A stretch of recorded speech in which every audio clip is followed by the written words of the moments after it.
بسم اللہ الرحمن الرحیم۔ آج ہماری آیت ہے سورۃ النساء کی، آیت نمبر ہے 43 نمبر۔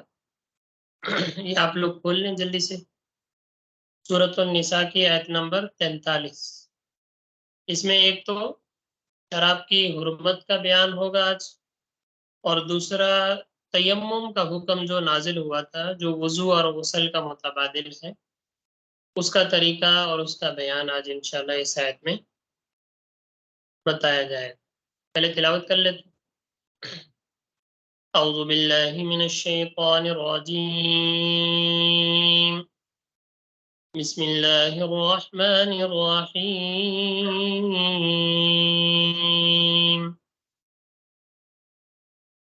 يا أيها الذين آمنوا لا تقربوا الصلاة وأنتم سكارى حتى تعلموا ما تقولون ولا جنبا إلا عابري سبيل حتى تغتسلوا، فإن كنتم مرضى أو على سفر أو جاء أحد منكم من الغائط أو لامستم النساء فلم تجدوا ماء فتيمموا صعيدا طيبا فامسحوا بوجوهكم وأيديكم إن الله كان عفوا غفورا صدق اللہ العظیم۔ ترجمہ دیکھ لیں پہلے۔ یا ایہا الذین آمنو، اے ایمان والو یا اے مومنو، لا تقربوا الصلاۃ، نماز کے قریب نہ جاؤ، وانتم سکارا، جس وقت تم نشے کی حالت میں، حتی تعلموا، یعنی اس وقت تک قریب نہ جاؤ، حتی تعلموا، یہاں تک کہ تم جان لو، ما تقولون، جو تم کہہ رہے ہو، یعنی جو تم زبان سے الفاظ ادا کر رہے ہو، جو زبان سے باتیں کر رہے ہو، یا زبان سے جو تلاوت کر رہے ہو، جب تک اتنا پتہ نہ ہو کہ ہم کیا ہوش و حواس میں کیا کہہ رہے ہیں، اس وقت تک نماز کے قریب نہ جاؤ۔ وَلَا جُنُبًا، اور اسی طریقے سے جب غسل کی حاجت ہو تب بھی نماز کے قریب نہ جاؤ۔ الا عابری، مگر یہ کہ تم، الا عابری سبیل، مگر یہ کہ تم مسافر ہو، یہ استثناء ہے، اس کا آگے آ رہا ہے حتی تغتسلوا، یہاں تک کہ تم غسل کرو، یعنی اگر تم حالت جنابت میں ہو تب بھی نماز کے قریب نہ جاؤ، حتی تغتسلوا، یہاں تک کہ تم غسل کرو، وَإِن كُنتُم مَرْضَىٰ، اور اگر تم مریض ہو یعنی بیمار ہو، اور ایسی بیماری ہے جس طرح کے آگے چل کے ہم پڑھیں گے کہ جس کی وجہ سے پانی استعمال کرنا منع ہے۔ وَإِن كُنتُم مَرْضَىٰ، اور اگر تم مریض ہو، بیمار ہو، او علی سفر، یا حالت سفر میں ہو، دوران سفر کہیں سفر پہ جا رہے ہو،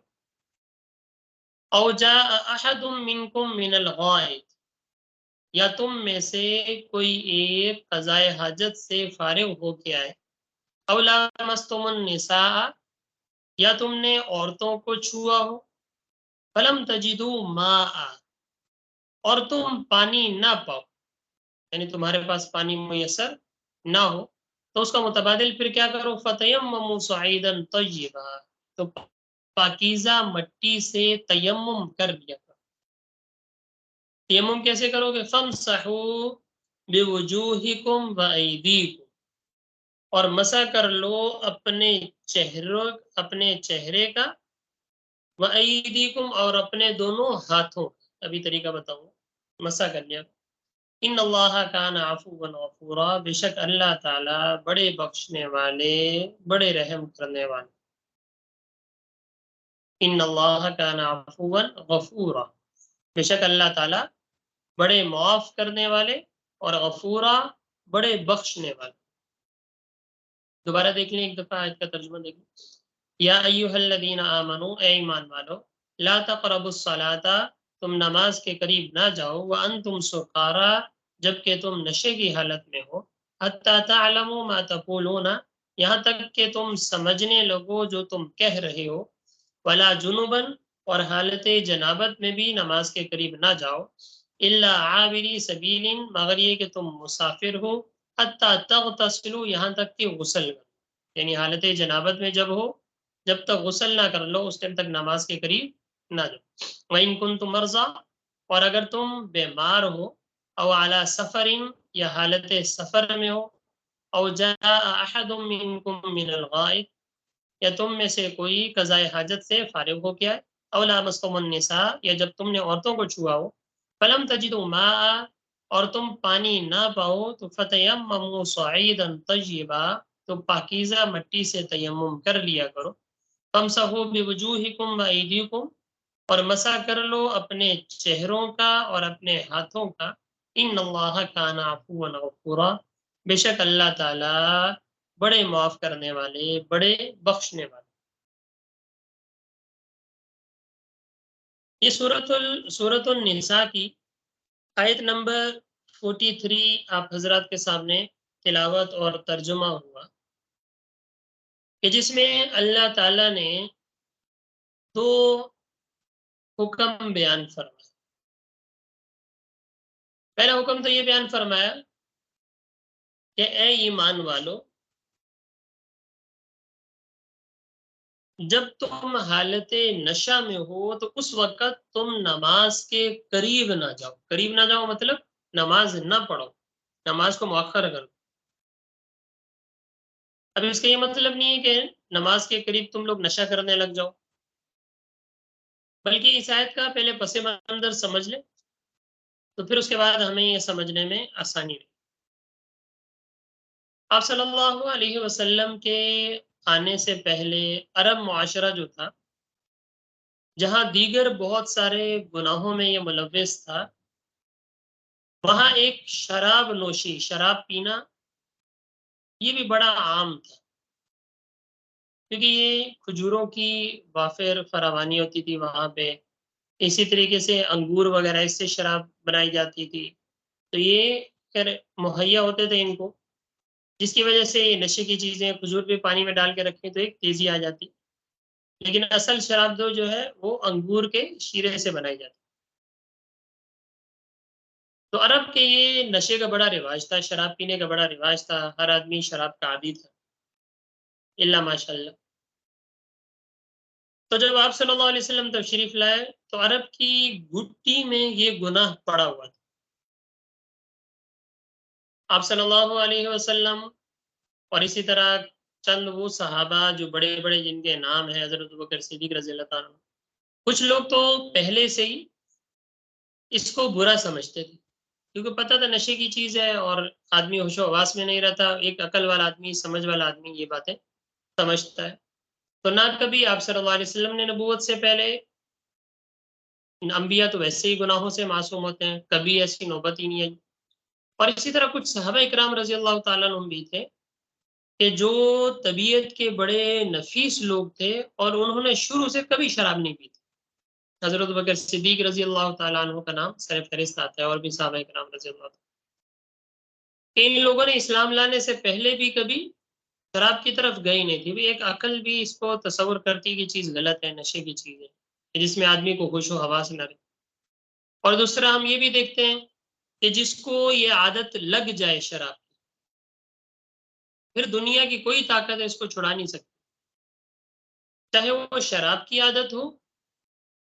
اور چاہے وہ کسی اور چیز کی عادت ہو، کسی بھی نشے کی عادت لے لیں، چھوٹا نشہ ہو، بڑا نشہ ہو، کسی قسم کی سگریٹ پینا ایک نشہ ہے، ٹھیک ہے، ناجائز تو نہیں، حرام نہیں کہتے، لیکن نسوار یہ ایک نشہ ہے، ٹھیک ہے، اس زمانے میں آپ کی چرس ہو گئی، آپ کا افیون ہو گیا، شیشہ ہو گیا، یہ ساری ایسی چیزیں ہیں جو کہ بڑی ہی نشے والی چیز انسان کو بالکل ختم کر دیتی۔ جب انسان اس کا عادی بن جاتا ہے تو پھر ان چیزوں کو چھوڑنا بڑا مشکل ہو جاتا ہے، کسی بھی چیز کا نشہ ہو سکتا ہے۔ تو جب نشہ ایک دفعہ لگ جائے پھر اس سے بچنا بڑا مشکل ہوتا ہے۔ عرب والوں کو یہ شراب کا نشہ لگا ہوا تھا، آپ صلی اللہ علیہ وسلم آئے، عرب والے شراب پیتے تھے، محفلوں میں ان کے شراب چلتی تھی، راتوں کو چلتی تھی۔ آپ صلی اللہ علیہ وسلم کو جب اللہ تعالیٰ نے نبوت عطا فرمائی، اس کے بعد آپ صلی اللہ علیہ وسلم نے دعوت دینا شروع کی، لیکن شراب کا ایک دور چلتا تھا، لوگ پیتے تھے، مسلمان بھی کچھ پیتے تھے ابھی تک۔ تو پھر اللہ تعالیٰ نے اس چیز کو منع کرنا تھا، اور منع کرنے کا اللہ تعالیٰ کا ایک طریقہ ہوتا ہے۔ کسی کو بھی مثال کے طور پہ، اگر دنیا میں بھی طریقہ، اگر کسی کو کسی چیز کا نشہ لگ جائے تو ایک دم منع کیا جائے نہیں ہو سکتا۔ ہاں کیا ہوتا ہے، عادت تھوڑی چھڑوائی جاتی ہے۔ کسی بچے کو کوئی عادت لگ جائے، کوئی بھی چیز ہے، بیماری ہے، کوئی بھی کسی قسم کی عادت لگ جائے تو آہستہ آہستہ آہستہ آہستہ اس سے چھڑوائی جاتی ہے، ایک دم چھوڑنا مشکل ہو جاتا ہے۔ تو اسی طریقے سے عرب والوں کو اگر اللہ تعالیٰ یہ حکم دیتے کہ ایک دم شراب چھوڑ دو تو بڑا مسئلہ ہو جاتا، چھوڑنا مشکل ہو جاتا۔ اس وجہ سے شراب کے چھوڑنے کا حکم تدریجن آیا، یعنی آہستہ آہستہ اللہ تعالیٰ نے یہ حکم نازل کرنا۔ سب سے پہلے تو جیسے کہ سورۃ البقرہ میں ہم نے کچھ آیات پڑھی وہاں پہ،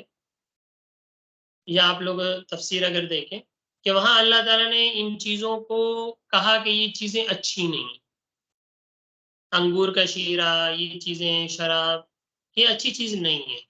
تو جب یہ والی آیت نازل ہوئی تو کافی سارے مسلمان سمجھ گئے تھے بھئی یہ اچھی چیز نہیں ہے، تو لہٰذا ان سے بچنا چاہیے، کافی ساروں نے چھوڑ دی۔ لیکن جو کہ صراحتاً کوئی حکم نہیں آیا تھا، اس وجہ سے باقی صحابہ کرام رضی اللہ تعالیٰ عنہ کچھ جو تھے وہ استعمال کرتے۔ پھر اس کے بعد یہ واقعہ پیش آیا جس کے بعد یہ والی صورت جو ہوئی ہے نازل ہوئی۔ اس سے پہلے ایک واقعہ پیش آیا تھا، اس میں آیات نازل ہوئی، صحابہ کرام رضی اللہ تعالیٰ عنہ اس میں کافی سمجھ گئے کہ جس میں فرمایا گندی چیز ہے، مناسب نہیں ہے، تو اس میں دوسرا حکم آیا تو کافی سارے صحابہ اس ٹائم سمجھ گئے۔ پھر تیسرا جب یہ والا واقعہ پیش آیا کہ حضرت عبد الرحمن بن عوف رضی اللہ تعالیٰ عنہ، ان کا واقعہ ہے کہ انہوں نے اپنے گھر میں دعوت رکھی، عصر کے بعد کوئی دعوت تھی، پروگرام تھا۔ دعوت میں کافی سارے صحابہ کرام رضی اللہ تعالیٰ عنہ شریک ہوئے، لوگوں نے کھانا وانا کھایا، کھانے کے بعد شراب کا دور بھی چلا۔ صحابہ کرام رضی اللہ تعالیٰ عنہ نے شراب، کچھ نے، کیونکہ اس ٹائم تک سری ممانعت نہیں آئی تھی، شراب پی۔ حضرت علی رضی اللہ تعالیٰ عنہ تھے، انہوں نے بھی یہ پی۔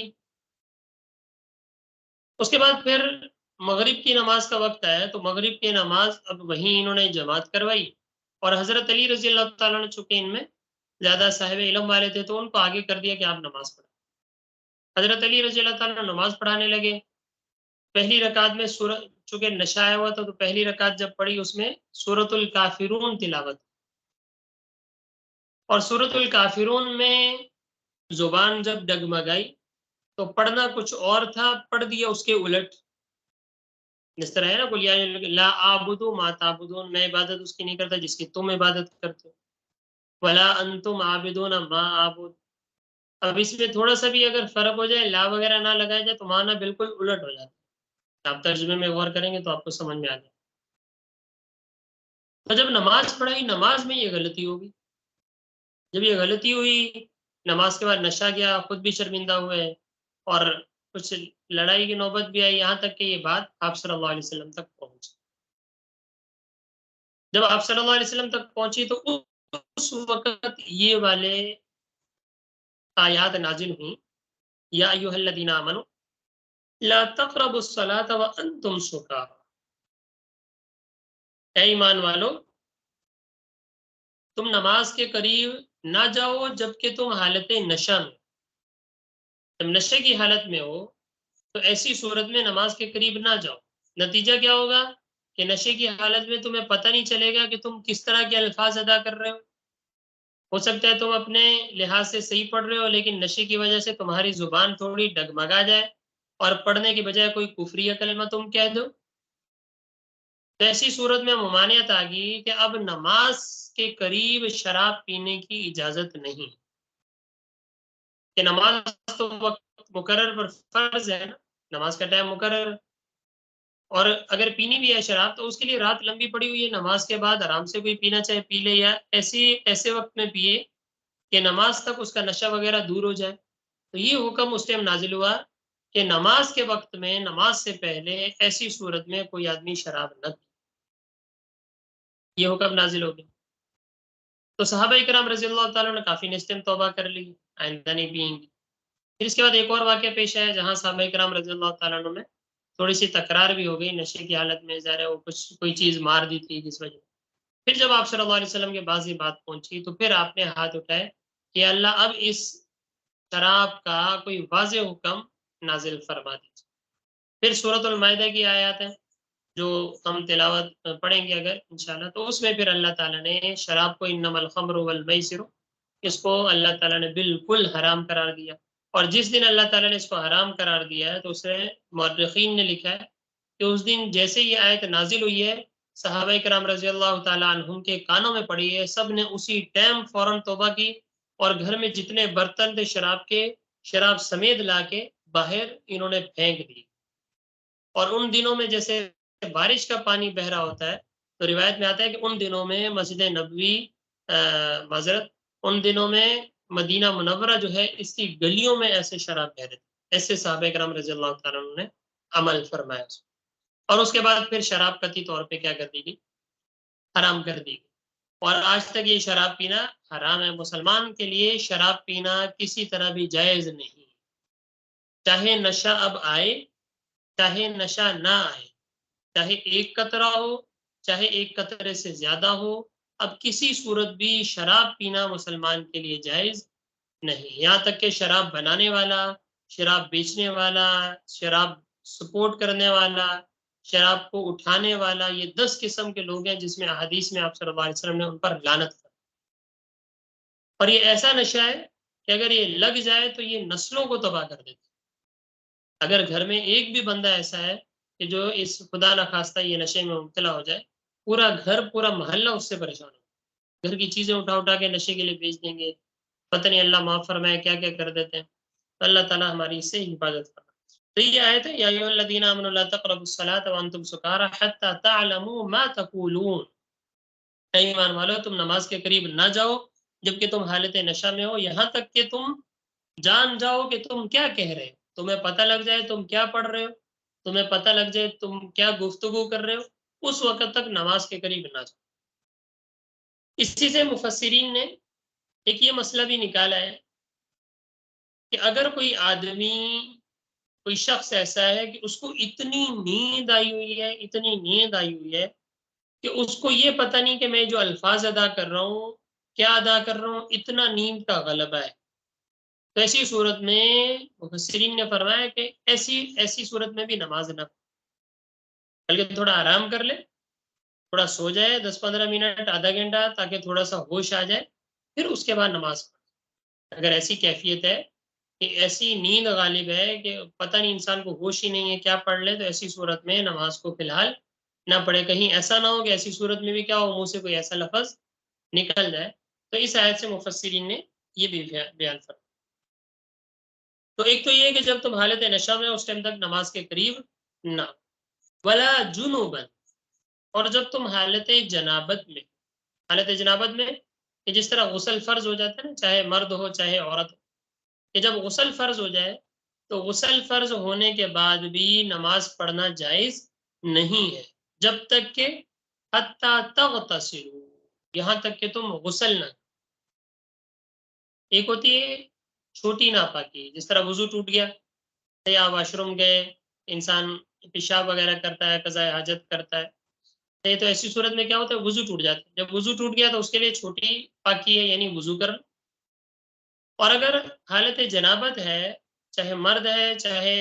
عورت ہے، کہ وہ ایسا ناپاک ہو گیا پورا جسم انسان کا، تو ایسی صورت میں جب تک غسل نہ کر لے اس ٹائم تک نماز پڑھنا جائز نہیں، کیونکہ انسان پاک نہیں ہوتا. تو ولا جنوبا حتی تغتسلوا، ترجمہ دیکھیں، ولا جنوبا الا عابری سبیل کو چھوڑ دیں، ولا جنوبا حتی تغتسلوا، اور نہ ہی جب کہ تم حالت جنابت میں ہو یہاں تک کہ غسل کر، یعنی اگر تم حالت جنابت میں ہو تب بھی نماز کے قریب نہ جاؤ یہاں تک کہ تم غسل کرو. ہاں غسل کرنے کے لیے اگر پانی میسر نہیں ہے، الا عابری سبیل، اگر تم مسافر ہو، جس طرح کے آگے آ بھی رہا ہے، وَإِن كُنتُم مرضى، یہاں سے اللہ تعالیٰ نے تیمم کا حکم بیان فرمایا کہ اگر تم مریض ہو، فَإِن كُنتُم مَرْضَىٰ، اگر تم مریض ہو، یعنی کوئی ایسی بیماری ہے، بھلے پانی میسر ہے، کوئی مسئلہ نہیں، بھلے پانی کی فراوانی ہے، ٹینک بھرے ہوئے ہیں گھر میں، ٹینکیاں بھری ہوئی ہیں، پانی موجود ہے، لیکن کوئی ایسی بیماری ہے، کوئی ایسا مرض ہے کہ ڈاکٹروں نے، ماہرین نے پانی کے استعمال سے منع فرما دی کہ ڈاکٹر کہتے ہیں کہ تم پانی استعمال نہیں کر سکتے، اگر پانی استعمال کرو گے تو بیماری بڑھ جائے گی یا انسان کی موت واقع ہو جائے گی۔ اگر کوئی ایسی بیماری ہے تو اس صورت میں شریعت نے حکم دیا ٹھیک ہے پانی تم بھلے استعمال نہ کرو، اب پانی کی جگہ تم تیمم کر لو۔ تیمم کی کیا مطلب کہ پاکیزہ مٹی، صاف مٹی، اب لازمی نہیں مٹی اٹھا کے لانا ضروری ہے، بلکہ آپ کا یہ ڈریسنگ ہے اس پہ صبح دیکھیں مٹی پڑی ہوتی ہے، ٹھیک ہے۔ آپ کی دیوار آپ دیکھیں، دیوار کے اوپر ہلکی ہلکی گرد ہوتی ہے، آپ دیکھیں آپ کا یہ بیڈ ہے اس کے اوپر لکڑی جو بیڈ جو ہے اس پہ ہلکی ہلکی گرد ہوتی ہے، یا فرش ہے آپ کا اس پہ ہلکی ہلکی گرد ہے، مٹی ہے، تو اس سے انسان تیمم کر سکتا ہے۔ تو ایسی صورت میں جب ڈاکٹروں نے پانی کے استعمال سے منع فرمایا، چاہے پورا نہانے سے منع کیا ہو، چاہے وضو کرنے سے منع کیا، اگر کوئی ایسی صورت پیش آ جائے، وَإِن كُنتُم مَرْضَىٰ، اور اگر تم مریض ہو، ایسی بیماری ہے کہ پانی استعمال کرنے کی اجازت نہیں، او علی سفر، یا تم حالت سفر میں ہو، مثال کے طور پہ کہیں جا رہے ہیں سفر میں،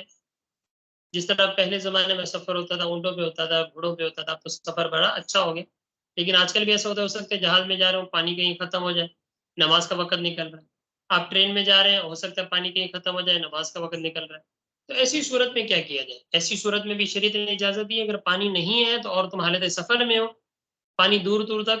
شرائط ہے پوری، پانی دور دور تک تمہیں میسر نہیں ہے، نماز کا وقت نکلتا جا رہا ہے، تو ایسی صورت میں بھی تیمم کرنے کی اجازت، تیمم کا طریقہ بھی بتائیں گے۔ وَإِن كُنتُم مَرْضَىٰ، اگر تم مریض ہو، بیمار ہو، او علی سفر، یا تم حالت سفر میں ہو، او جاء احد منکم من الغائط، یا تم میں سے کوئی قضاء حاجت سے فارغ ہو کے آئے، واش روم سے ہو کے آئے، واش روم سے ہو کے مثال کے طور پہ سفر میں ہے، وہاں کہیں ایسی جگہ پہ پہنچ گئے جہاں پانی نہیں، صحیح ہے، آدمی استنجا وغیرہ سے وہاں سے فارغ ہو گیا، اب پانی نہیں ہے تو اب کیا کرے، اب کس طرح پاکی حاصل کرے؟ تو ایسی صورت میں بھی کیا کر سکتا ہے انسان، تیمم کر سکتا ہے۔ اور لامستم النساء، یا تم نے عورتوں کو چھوا، میاں بیوی کے معاملات ہیں، تو یہ ایسی صورت میں پانی میسر نہیں، ایسی صورت میں کیا کیا جائے، انسان ناپاک ہو گیا، مرد ناپاک ہے، بیوی ناپاک ہے، تو ایسی صورت میں پانی میسر نہیں، اور کہیں بیابان میں ہے، صحرا میں ہے، جہاں دور دور تک پانی نہیں ہے، پوری شرائط ہے، پھر اس کے بعد تیمم کا حکم آتا ہے۔ اور فلم تجدو ماء، ان چاروں صورتوں میں تم پانی نہ پاؤ، کون کون سی چاروں صورتیں؟ یا تم مریض ہو، بیمار ہو، ایسی بیماری ہے کہ جس کی وجہ سے پانی کا استعمال جائز نہ ہو، او اعلی سفر، یا تم حالت سفر میں ہو، سفر کی حالت میں ایسی جگہ پہ ہو کہ جہاں پانی میسر نہیں، او جاء احد منکم من الغائط، یا تم میں سے کوئی آدمی قضاء حاجت سے واش روم سے فارغ ہو گیا ہے سفر میں یا کہیں بھی، اور پانی میسر نہیں ہے، او لامستم النساء، یا تم نے عورتوں کو چھوا ہو، میاں بیوی کے معاملات ہیں، ایسی صورت میں غسل فرض ہو گیا لیکن پانی نہیں، فلم تجدو ماء، اور تم پانی نہ پاؤ، پانی نہ پاؤ مطلب دور دور تک، شہر میں تو پانی مل جاتا ہے، کہیں نہ کہیں مل جائے گا، ہاں ریگستان میں ہو، ریگستان میں ایک یا سفر میں ہو، اور ہر طرف ایک ایک میل دور تک چلے جاؤ لیکن پانی کا کوئی نام و نشان نہ ہو، نہ کوئی آسرا ہے پانی ملنے کا، اور نماز کا وقت نکلتا جا رہا ہے، تو ایسی صورت میں پھر فقہاء کرام نے اجازت دی ہے کہ اب تم تیمم کر سکتے، کس سے کرو گے؟ فَتَيَمَّمُوا صَعِيدًا طَيِّبًا، پاکیزہ مٹی سے تیمم، کہ زمین پوری اللہ تعالیٰ نے پاک کر دی تیمم کے لیے بھی اور نماز کے لیے، کہ جہاں خشک مٹی ہے، صحیح ساری چیزیں اور ظاہری ناپاکی نہیں ہے، تو وہ زمین پاک ہے تو اس سے آدمی کیا کر سکتا ہے، تیمم کر سکتا ہے۔ فَتَيَمَّمُوا صَعِيدًا طَيِّبًا، تو پاکیزہ مٹی سے تم تیمم کر لیا کرو۔ فَامْسَحُوا بِوُجُوهِكُمْ وَأَيْدِيكُمْ، اور اپنے چہروں کو اور اپنے ہاتھوں کو دھو لیا کرو۔ ان اللہ کان عفوا غفورا، بے شک اللہ تعالیٰ معاف کرنے والے، بخشنے والے۔ تیمم کا طریقہ کیا ہے؟ فمسحوا بوجوہکم وایدیکم۔ اب یہ بات سمجھ لیں، تیمم چاہے آدمی وضو کی جگہ پہ کر رہا ہے یا تیمم چاہے آدمی غسل کی جگہ پہ کر رہا ہے، دونوں کا ایک ہی طریقہ۔ کیا طریقہ ہے؟ کہ سب سے پہلے پاکیزہ مٹی ہے آپ کی، پاکیزہ مٹی پہ دونوں ہاتھ مارے، دونوں ہاتھ مارے پاکیزہ مٹی پہ، چاہے وہ باہر مٹی ہے، روڈ پہ ہے، کہیں میدان میں ہے، یا میں نے بتایا لازمی نہیں کہ وہاں دیوار پہ آپ کے مٹی ہے، صحیح آپ کے فرش پہ مٹی ہے پاکیزہ، آپ کے بیڈ پہ ہے، آپ کے ڈریسنگ میں، کہیں بھی تو وہاں انسان، اب سفر میں ڈریسنگ وغیرہ تو نہیں ہوگا، وہاں کوئی بھی دیوار ہے، کوئی فرش ہے، مٹی ہے، زمین ہے، تو زمین پہ دونوں ہاتھ مارے، پہلی ضرب، دونوں ہاتھ مارنے کے بعد ان کو جھاڑ لیں اچھی طرح، اس طریقے سے دونوں ہاتھوں کو کیا کر لیں؟ جھاڑ لیں، تاکہ یہ نہیں کہ پورا جن بننا ہے، ایسا نہیں، بلکہ ہلکے سے ہاتھ مار کے دونوں ہاتھوں کو کیا کر لیں؟ جھاڑ لیں، تاکہ ایکسٹرا مٹی جو ہے وہ کیا ہو جائے؟ گر جائے۔ پھر اس کے بعد یہ پورا ہاتھ اپنے مکمل چہرے پر پھیر، پورا ہاتھ، یعنی یہ جو ماتھے آپ کے جو پیشانی کے بال ہیں، صحیح یہاں سے آپ یہ 3 انگلیاں ملا لیں، صحیح طریقہ اس کا لکھا ہے، 3 انگلیاں ملا کے یہاں سے آپ یوں سٹارٹ کریں، اور یہ آ کے یہاں آنکھیں مل لیں اندر، یہاں آ کے یہ ناک تھوڑا سا مل لیں، اور پھر یہ اس طریقے سے آپ کیا کر لیں؟ پورے چہرے پر، یہ جو پیشانی یہاں سے لے کے یہ جو آپ کا پورا چہرہ ہے یہاں تک پورے ہاتھ 3 انگلیاں یوں رکھیں گے، یہاں تک آئیں گے، آنکھوں میں مل لیں، یہ انگلیاں جو اس سے یہاں تھوڑی کے نیچے پورا ایک دفعہ ہاتھ، بس یہ نہیں کہ پورا مٹی سے میک اپ کرنا شروع کر دیں، پورا مٹی سے منہ دھونا شروع کر دیں، نہیں، اس کی حاجت نہیں۔ تو پہلی ضرب آپ لوگوں نے کیا کرنی؟ پہلی ضرب مار کے مٹی کی پورے چہرے پہ آپ نے ہاتھ پھیر لیا، یہ ایک فرض ہو گیا۔ اور دوسرا کیا ہے؟ دوبارہ مٹی پہ ہاتھ مارے، ہاتھ مارنے کے بعد جھاڑ لیں، پہلے آپ کو الٹا ہاتھ جو ہے، الٹا ہاتھ ہے، اس کو آپ سیدھے ہاتھ کے نیچے سے، لیکن یہ 3 انگلیاں نا، 3 انگلیوں کو 3 انگلیوں کے نیچے رکھیں گے، اور یوں کھینچتے ہوئے کہ کوہنی تک لے جائیں، پھر اس ہاتھ کو یوں پلٹ لیں، اس کا الٹا، تاکہ سیدھا ہاتھ ٹچ نہ ہو۔ دیکھیں میں نے سیدھا ٹچ نہیں کیا، یہ میں یوں لے کے گیا، یہ پورا یہاں تک کوہنی تک لے گیا، پھر میں نے اس کو گھمایا، اب یہ جو 2 انگلیاں بچی تھیں یہ میں نے لا کے اس ہاتھ کے اوپر سے یوں چلائی، تاکہ اس ہاتھ میں میرے مٹی لگی رہے۔ اب اس ہاتھ پہ لگی تھی، اس کی 3 انگلیاں نہیں، میں نے ان 3 انگلیوں کے نیچے رکھا، یہ 3 انگلیاں گھسیٹتا ہوا پورے ہاتھ سمیت یہاں لے آیا، پھر اس کو یوں گھما دیا، اس کو یوں گھمایا، یہ ہاتھ پورا اوپر سے گھوم کے یہاں تک لے، یہ 2 فرض ہو۔ تو تیمم کے لیے 2 ضربیں، پہلی ضرب کرنے کے بعد، ہاتھ جھاڑنے کے بعد آپ منہ پہ پھیر لیں، اور دوسری ضرب ماریں، پہلے الٹا ہاتھ جو ہے سیدھے ہاتھ پہ پورا پھیر لیں، پھر سیدھا ہاتھ جو ہے الٹے ہاتھ پہ پورا پھیر لیں گے، تو یہ آپ کا کیا ہو گیا؟ تیمم ہو۔ لیکن چونکہ تیمم وضو کا متبادل ہے، وضو کی جگہ پہ ہم کر رہے ہیں، اس وجہ سے تیمم کے لیے نیت کرنا ضروری ہے، وضو میں نیت کرنا فرض نہیں ہے، آپ نے بغیر نیت کے وضو کر لیا، ٹھیک ہے وضو ہو جائے گا، سنت کے مطابق نہیں ہوگا لیکن وضو ہو جائے گا، آپ نماز پڑھ سکتے، لیکن تیمم کے لیے نیت کرنا ضروری ہے کہ میں پاکی حاصل کرنے کے لیے مٹی سے تیمم کرتا ہوں۔ پہلی نیت کریں گے، فرض نیت، نیت کرنے کے بعد پھر 2 ضربیں، پہلی ضرب لگا کے چہرے پہ ہاتھ پھیریں گے، اور دوسری ضرب لگا کے دونوں ہاتھوں پہ کیا کر دیں گے؟ ہاتھ پھیر دیں گے، تو اس طریقے سے تیمم ہو جائے گا۔ پاؤں پہ پھیرنا ضروری نہیں ہے، سر پہ پھیرنا ضروری نہیں ہے، اور غسل کے لیے بھی ایسا ہے۔ اب غسل کے لیے یہ نہیں ہے کہ یہ پتہ چلا جی غسل فرض ہو گیا، پانی نہیں ہے، تو پتہ چلا جی پورے کپڑے وپڑے اتار کے پوری مٹی میں غوطے لگا رہے، نہیں، اس کی حاجت نہیں۔ صحابہ اکرام رضی اللہ تعالیٰ عنہ کے ساتھ ایک واقعہ بھی ایسا پیش آیا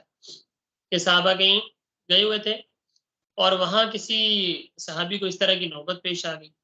تو وہ اب کپڑے وپڑے یعنی جس طریقے سے بھی اتار کے پورا مٹی میں لت پت ہو کے آیا، اور پھر جب دیگر صحابہ نے دیکھا بھی یہ کیا سارا مٹی ہو گیا، اس نے کہا بھی اوپر غسل فرض ہو گیا تھا، اس وجہ سے میں نے ایسا کیا کہ وضو کے لیے تو چلو تیمم ہے، اگر غسل فرض ہو جائے پھر تو پورا جس طرح ہم پانی بہاتے ہیں تو مٹی بھی یوں بہانی چاہیے۔ لیکن یہ جب گئے آپ صلی اللہ علیہ وسلم کے پاس، تو آپ صلی اللہ علیہ وسلم نے پھر فرمایا نہیں، اس طرح نہیں کرنا چاہیے، بلکہ جو وضو کے لیے تیمم ہے وہی غسل کے لیے بھی تیمم ہے۔ اور تیمم تب تک رہتا ہے جب تک کہ پانی مہیا نہ ہو جائے۔ تو آپ نے تیمم کر لیا، تیمم کرنے کے بعد آپ نماز پڑھو، نماز پڑھنے کے بعد آپ بھلے ذکر و اذکار کرو، تلاوت کرو، لیکن جیسے ہی پانی میسر آ جائے گا، پانی موجود ہو گیا، پانی آ گیا، آپ کو پانی مل گیا سفر میں، تو اب آپ کا تیمم خود بخود ٹوٹ جائے گا۔ جب ٹوٹ گیا تو اب وضو کرنا پڑے گا، یا اگر غسل فرض تھا تو اب غسل کرنا، یہ ذہن میں رکھیے گا۔ تو دیکھیں وَإِن كُنتُم مرضى، اور اگر تم کسی مرض کی حالت میں مبتلا ہو، او علی سفر، یا حالت سفر میں ہو، او جاء احد منکم من الغائط، یا تم میں سے کوئی قضاء حاجت سے فارغ ہو گیا ہے، او لامستم النساء، یا تم نے عورتوں کو چھوا ہو، فلم تجدوا ماء، اور تم پانی نہ پاؤ، فتیمموا صعیدا طیبا، تو پاکیزہ مٹی سے تم تیمم کر لیا۔ فمسحوا، کس طرح تیمم کرو؟ فمسحوا بوجوہکم وایدیکم، اپنے چہروں کو اور اپنے ہاتھوں کو، اپنے ہاتھوں کا مسح کر، اپنے چہرے کا، یعنی کہ مٹی سے دھونا ہے، دھونا نہیں ہے بلکہ مٹی کا کیا کرنا ہے؟ مسح کر، اپنے ہاتھوں کا اور اپنے چہروں کا تم مسح کر لو، بے شک اللہ تعالی بڑے معاف کرنے والے، بڑے بخشنے۔ تو یہ سورۃ النساء کی آیت نمبر آج ہم نے 43 پڑھی، جس میں ترجمے کے ساتھ ساتھ ہم نے دو طرح کے حکم سمجھے۔ ایک یہ کہ شراب کی حرمت کا یہاں پہ بیان آیا، اور میں نے بتایا کہ شراب کی حرمت تدریجاً اللہ تعالیٰ نے یعنی نازل فرمائی، اور اس کا ایک یہ بھی تھا کہ ایک دم منع کرتے تو شاک گزرتا صحابہ کرام رضی اللہ تعالیٰ پہلے سے ہی۔ جس طرح مثال کے طور پہ اچانک کسی کی موت ہو جائے نا، اچانک خدشہ ہوتا ہے، اچانک ڈیتھ ہو گئی، انسان کو بڑا صدمہ لگ جاتا ہے، لیکن ایک انسان ہے، اس کو پتہ ہے کہ فلاں آدمی بیمار ہے، اب فلاں بیماری ہے، اس کو فلاں ہاسپٹل لے گئے، اب فلاں ہاسپٹل لے گئے، ڈاکٹروں نے جواب دے دیا ہے، تو اب سب کو یہ ہوتا ہے کہ اب یہ بچنا نہیں، تو وہ ایک دم حادثاتی موت نہیں، اس میں پھر بھی تھوڑا سا انسان سکون میں، یعنی اس کو کنٹرول کر لیتے، لیکن ایک دم کوئی ایسا خدشہ پہ اچانک ڈیتھ ہو گئی تو اس کے انسان کے بعض کا ہوش بھی اڑ جاتے ہیں، کومے میں چلے جاتے ہیں، تو یہ ساری، تو اسی طریقے سے یہ عادات بھی ایسی ہیں برائی کی کہ اگر ایک ساتھ چھوڑنے کو کہا جائے تو بڑا مشکل لگتا ہے، لیکن تدریجاً چھوڑا جائے، کہ جس طرح پہلے حکم آیا کہ یہ گندی چیز ہے، پھر اس کے بعد حکم آیا کہ تم حالت نشہ میں ہو تو نماز کے قریب نہ جاؤ، تو صحابہ کرام سمجھ گئے بھئی منع ہے اللہ تعالیٰ کی طرف سے۔ پھر اس کے بعد جب وہ واقعہ پیش آیا، صحابہ کرام نے ایک نے کسی کو ہڈی مار دی تھی، سر پھاڑ دیا تھا، تو اس وقت پھر یہ ممانعت آئی، پھر اس کے بعد اللہ تعالیٰ نے اس کا واضح حکم نازل کیا، تو کچھ عرصے میں آہستہ آہستہ کر کے، اور پھر جیسے ہی اللہ نے حکم دیا کہ اب یہ قطعی طور پہ حرام ہے، تو پھر اس کا نتیجہ یہ ہوا کہ صحابہ کرام رضی اللہ تعالیٰ نے ایک ساتھ کیا کر دی، شراب سے توبہ کی، اور مدینے کی گلیوں میں ایسے شراب بہ رہی تھی جیسے بارش کا پانی بہ رہا ہوتا۔ تو ایک حکم تو یہ نازل فرمایا، اور دوسرا اللہ تعالیٰ نے اس آیات میں تیمم کا حکم نازل، اور یہ ایک واقعے کی طرف بھی اشارہ ہے کہ حضرت ابوبکر صدیق رضی اللہ تعالیٰ عنہ، آپ صلی اللہ علیہ وسلم ایک غزوے سے واپس آ رہے تھے، حضرت عائشہ صدیقہ رضی اللہ تعالیٰ عنہ کا ہار گم گیا تھا، آپ نے واقعہ سنا ہوگا، تو اسی کے ڈھونڈنے میں کافی تاخیر ہو گئی تھی، کہ جس میں نماز کا وقت چلا گیا اور پانی نہیں تھا، تو اس ٹائم پھر لوگ کوسنے لگ گئے کہ ان کی وجہ سے اللہ ہماری نماز رہنے لگی، تو اس ٹائم یہ آیات نازل ہوئی تیمم کی، کہ ایسی صورت میں تم کیا کر لیا کرو، تیمم کر لیا۔ تو آج تیمم کا طریقہ بھی آپ نے سمجھا، اس سے متعلق کچھ مسائل ہیں، آپ لوگ فقہ کی کتابوں میں، دیگر کتابوں میں تفصیل سے دیکھ بھی سکتے ہیں، اور کچھ پوچھنا چاہیں تو آپ لوگ پوچھ بھی سکتے ہیں۔ تو آج اسی کے ساتھ ہم اپنی آیت کلاس کا اختتام کرتے ہیں۔ اگر اس سے متعلق کوئی سوال وغیرہ ہو تو آپ لوگ پوچھ لیں، نہیں تو پھر ہم اپنی کلاس کو اینڈ